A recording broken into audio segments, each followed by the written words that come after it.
Kasabay naman po ng pagsalubong sa Pasko ng buong mundo, opisyal lang sinimula ng Vatican City sa pangunguna ni Pope Francis ang Jubilee Year 2025. Balitang hatid ni Bea Pinlac. Joyeux Noel, Frohe Weihnachten, Feliz Navidad. Santa Claus is coming to town. Umalis na si Santa sa Arctic Circle para magatid ng mga regalo sa mga naughty and nice na bata. Bago umalis, binati muna ni Santa ang lahat ng residente sa Santa Claus Village sa Rovaniemi sa Northern Finland.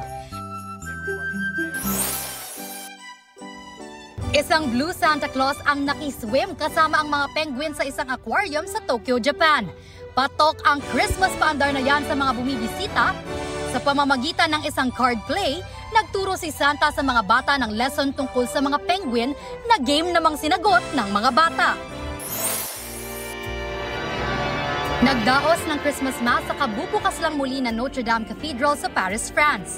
Nitong December 8 lang muling binuksan ang cathedral matapos ang mahigit 5 taong pagsasara nito para sumailalim sa rehabilitation matapos masunog noong 2019. Sa isinagawang Christmas Mass, inihayag ng pari na ang cathedral ay sumisimbolo sa pananampalataya, pagkakaisa at pag-asa.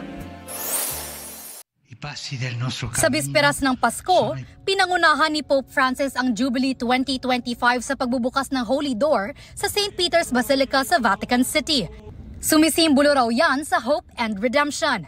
Ang tema ng Jubilee ngayong taon ay pag-asa sa pagtugon sa mga problema ng mundo gaya ng gutom, kahirapan at gera.